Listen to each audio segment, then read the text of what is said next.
मैं बहुत सारी यूनिवर्सिटीज और कॉलेजेस में जाता हूं, पर ऐसी एनर्जी मैंने अपनी जिंदगी में पहली बार देखी है। और मैं आपको एक बात और बता दूं कि यहां पीछे IIMC है, Indian institute of mass communication, में वहीं का पढ़ा हुआ हूं। जवाहरलाल नेहरू यूनिवर्सिटी में आज उस बात को कुछ एक दशक हो गए हैं, 20 साल। ये दीवारें, यहाँ के ये स्केचेस, ये माहौल, ये पेड़, कुछ नहीं बदला। सिर्फ एक चीज बदली है कि आज पहली बार मैं वंदे मातरम और भारत माता की जय के नारे यहां सुन। अगर वो क्रांति नहीं है तो क्रांति क्या होती है? अगर ये आजादी नहीं है तो आजादी क्या होती है? अब मैं आपको चंद मिनटों में सिर्फ ये बताऊंगा जो मेरा कर्तव्य भी है आपको बताना। जो लोग अपने देश से प्यार करते हैं, जो अपने गांव से प्यार करते हैं, अपने मां बाप से प्यार करते हैं और इस देश की गलतियों, कमियों, सब चीजों को एक साथ इकट्ठा करके इस देश को कुछ बनाना चाहते हैं, उन लोगों को कभी इंटेलेक्चुअल का दर्जा दिया नहीं गया। दर्जा उन लोगों को दिया गया, इंटेलेक्चुअल बुद्धिजीवी का दर्जा उन लोगों को दिया गया जो एक ऐसे यूटोपिया की बात करते हैं जो कभी संभव ही नहीं।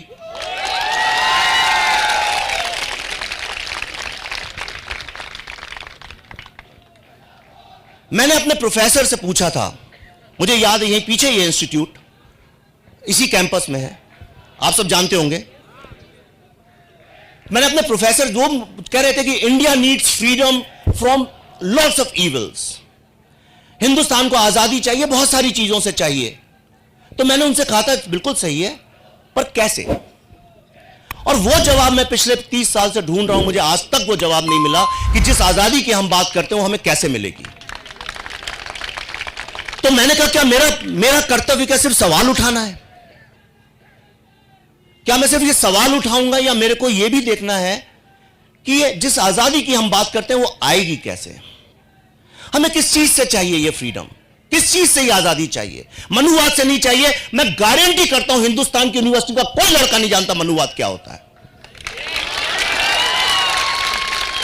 हिंदुस्तान में कोई नहीं जानता मनुवाद क्या होता है। मनुवाद नहीं बात करता जाति की, वो वर्ण की बात करता है। वहां ब्राह्मण शूद्र बन सकते हैं, शूद्र ब्राह्मण बन सकते हैं, वो अलग चीज है। हमें ब्राह्मणवाद से आजादी नहीं चाहिए, क्योंकि जो ब्राह्मणवाद जिसको बोलते हैं उससे भी इस देश का बहुत उत्थान हुआ है।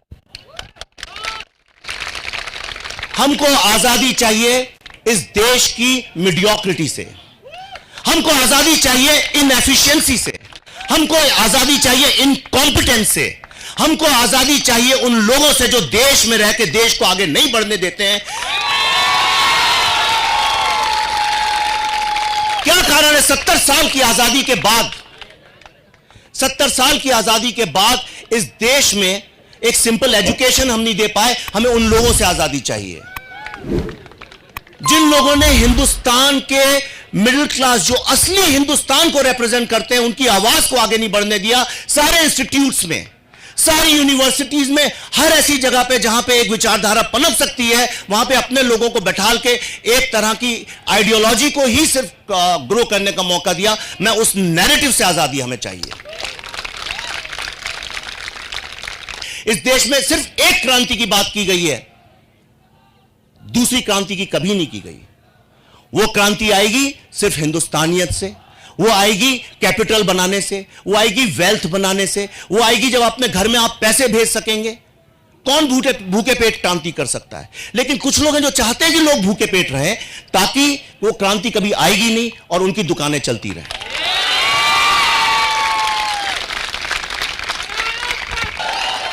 ये मेरी जमीन है। और जब मैंने बंबई में उस दिन भाषण सुने और सब सुना, मुझे ऐसा लगा जैसे कोई मुझे यहां से काट रहा है। और मैंने कहा किसी भी कीमत में मेरे देश से, मेरे इंस्टीट्यूट से कोई मुझे काट नहीं सकता। और आज सौरभ, आप लोगों ने इस फिल्म को यहां दिखाने का निश्चय लिया है।